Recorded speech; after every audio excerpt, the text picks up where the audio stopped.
Salam sejahtera semuanya.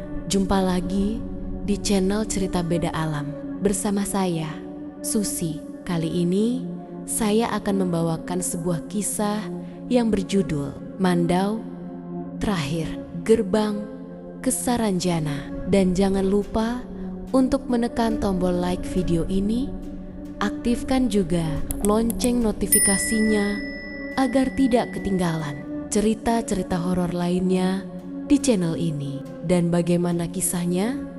Langsung saja kita mulai ceritanya. Sita menatap ke arah laut yang gelap. Angin malam menyibak rambutnya yang panjang. Dan di kejauhan, suara samar seseorang berbisik namanya. Dia tidak bisa mengabaikannya. Ada sesuatu yang menariknya ke sana. Sesuatu yang tak terlihat, namun terasa begitu nyata. Ketika dia melangkah menuju dermaga, dunia di sekelilingnya seakan memudar. Langkahnya semakin berat, namun hatinya semakin mantap. Sebuah perahu kecil tampak terombang-ambing di ujung dermaga, menanti dirinya. Tanpa sadar, dia menaikinya. Di belakangnya, seorang satpam melihatnya dengan tatapan ngeri, lalu berlari untuk menghentikannya. Namun, saat pria itu mencapai dermaga, perahu yang ditumpangi Sita sudah lenyap, seolah ditelan oleh laut. Setelah sukses mengadakan konser di Kota Baru, Kalimantan Selatan, Sita dan teman-temannya, Faye, Randy, dan Dion menghabiskan malam di sebuah hotel tua. Malam itu, Sita mengalami mimpi aneh tentang seorang pria berpakaian adat pengantin yang terus-menerus memanggil namanya. Keesokan harinya, dia menghilang tanpa jejak. Mbak Fitri, manajer mereka, menemukan Sita pingsan di dermaga dan membawanya kembali ke hotel. Namun, kejadian itu bukanlah akhir. Malam berikutnya, Sita kembali hilang. Kali ini, tanpa ada yang mengetahui kemana dia pergi.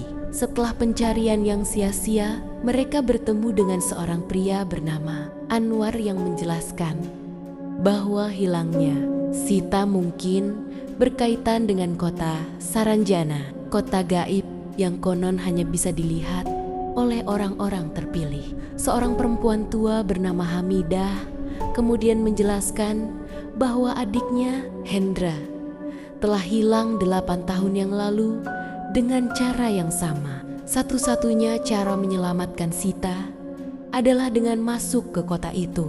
Dan untuk melakukannya, mereka harus menemukan Mandau Sakti senjata khas suku Dayak yang menjadi kunci pembuka portal menuju Saranjana. Perjalanan mereka membawa mereka ke rumah seorang dukun sakti bernama Ampong yang dipercaya menyimpan Mandau tersebut.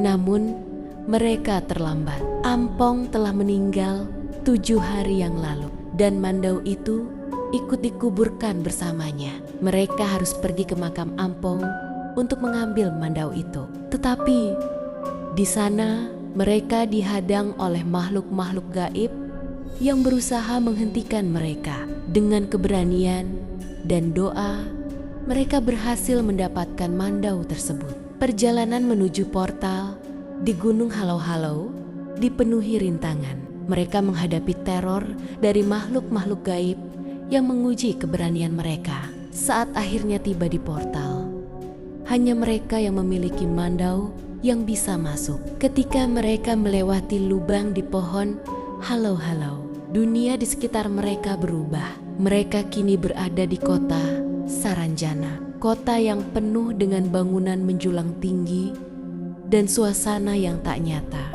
Sita ditemukan dalam keadaan siap menikah dengan seorang pria gaib.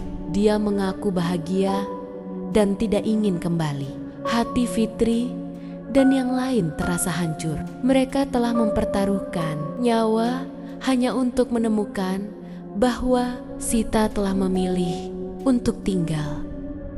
Namun, saat mereka hendak pergi, Sita mulai menyadari bahwa dunia ini bukan seperti yang dia bayangkan. Dia melihat sesuatu yang mengerikan di balik keindahan kota ini. Ketika akhirnya dia ingin pulang, pengantin gaib itu menjadi murka. Mereka harus segera kabur sebelum terlambat. Dikejar oleh pasukan jin penjaga kota, mereka berlari menuju portal. Di saat-saat terakhir, Mandau Sakti menyala terang, membuka jalan bagi mereka. Namun, perjalanan kembali tidaklah mudah. Beberapa dari mereka harus berkorban. Akhirnya, mereka muncul kembali di dunia nyata, tepat di bawah dasar laut. Mereka berhasil selamat, namun tidak tanpa kehilangan. Setelah kembali, mereka mencoba melupakan kejadian mengerikan itu. Namun, Sita seringkali bermimpi buruk tentang pengantin gaib yang menunggunya kembali. Apakah benar mereka telah berhasil lolos? Ataukah Sita sebenarnya masih terikat oleh Saranjana di suatu tempat yang tak terlihat oleh mata manusia biasa? Seorang pria dengan pakaian pengantin berdiri di ambang gerbang kota. Dengan suara berbisik, ia berkata, "Kamu belum sepenuhnya bebas."